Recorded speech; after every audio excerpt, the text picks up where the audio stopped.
আসসালামু আলাইকুম। জি, ওয়ালাইকুম আসসালাম। এটা জিমের নাম্বার না? না, কোন জায়গায় ফোন করছেন? Bogura. Sorry, wrong number. 5 minute পর সে আবার ফোন করে।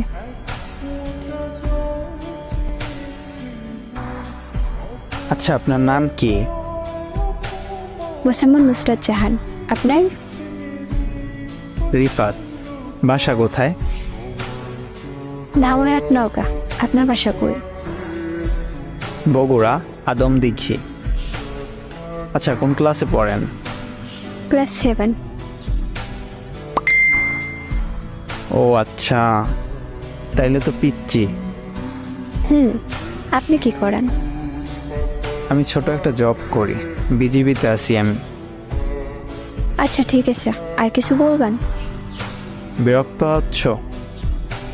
আর শোনো, তুমি আমার অনেক ছোট, তাই তুমি করে বললাম। আর তোমার ভয়েসটা অনেক মিষ্টি। আচ্ছা, ঠিক আছে ভাইয়া, ভালো থাকেন। ভাইয়া? আমি ফোনটা কেটে দিই। তারপর সে আর ফোন করেনি। কিছুদিন পর সে আবার ফোন দিয়েছিল। তখন আম্মু ফোন ধরেছিল, সে ভয় পেয়ে কেটে দেয়। তারপর সে ওই দিন প্রায় 12টা 10 বাজে আবার ফোন দেয়। তখন আমি রিসিভ করি।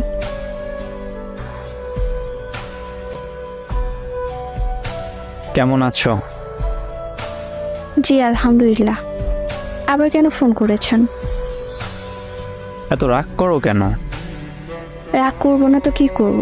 কেন ফোন দিছেন আবার? তোমার ভয়েসের মায়ায় পড়ে গেছি।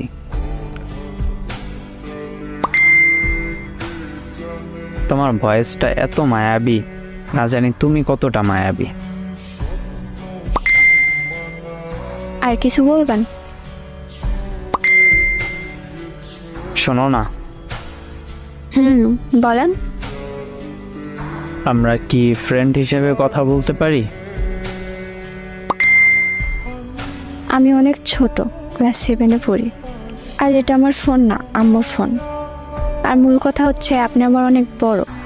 কিভাবে সম্ভব? এটা সম্ভব না। সম্পর্ক কখনো বয়স দেখে হয় না। প্লিজ আমার সাথে ফ্রেন্ডশিপ করো, প্লিজ।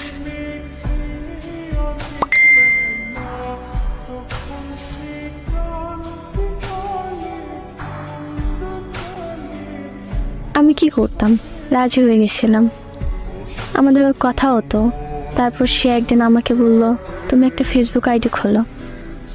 আমি আমার চাচুর থেকে খুলে নিলাম। তারপর আমাদের অনেক কথা হতো। সে আমার অনেক কেয়ার করতো। একটু আঘাত পাইলেই কান্না করতো। এমনকি আমার আম্মুর সঙ্গেও ও কথা বলেছিল যে আন্টি, আমি আর নুসরাত সম্পর্কে জড়িয়ে গেছি, প্লিজ নুসরাতকে অন্য কোথাও বিয়ে দিয়েন না। এভাবেই চলে যায় অনেক সময়। আম্মু তেমন কিছু বলতো না, কারণ আম্মু জানতো তার মেয়ে পড়াশুনো, খেলাধুলা, নাচ গান সব দিক দিয়ে ভালো। তারপর হঠাৎ একদিন সে বাসায় ছুটিতে এসে সে তার মামুর বাসায় বেড়াইতে যায়। তারপর একটা মেয়ের পিক দিয়ে আমাকে বলে,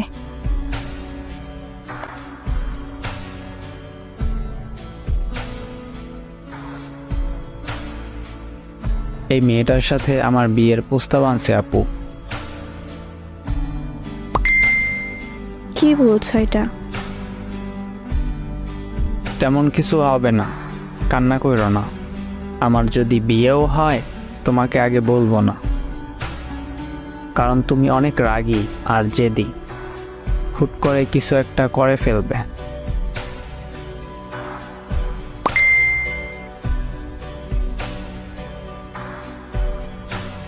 এক সপ্তাহ পর সে আমাকে মেসেজ করে,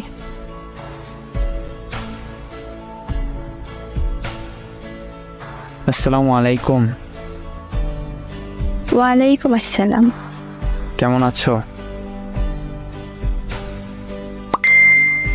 কই ছিলা এই কয়দিন?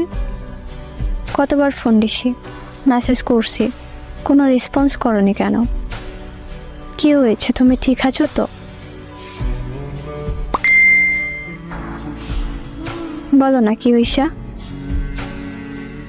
আমি বিয়ে করছি, আমার বউয়ের সাথে কথা বলো।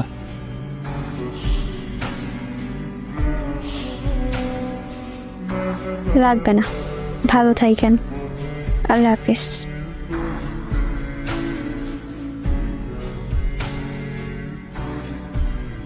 আমি তখন কিচ্ছু বলার মতো অবস্থায় ছিলাম না। আপুর বাসায় একটা অনুষ্ঠানে ছিলাম, অনেক লোকজন ছিল, নিজেকে নিজে সান্ত্বনা দিয়ে সামলাই নিছিলাম।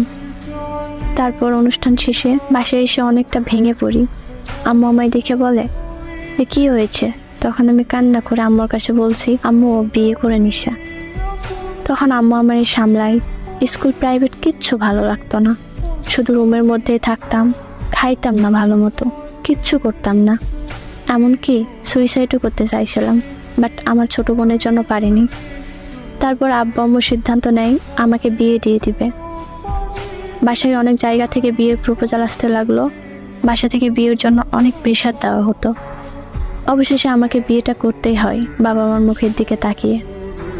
যার সঙ্গে বিয়ে হয়েছিল সে ছিল ব্যাংকার, তাই সে বাহিরে থাকতো, আমি আমার বাবার বাসায় থাকতাম।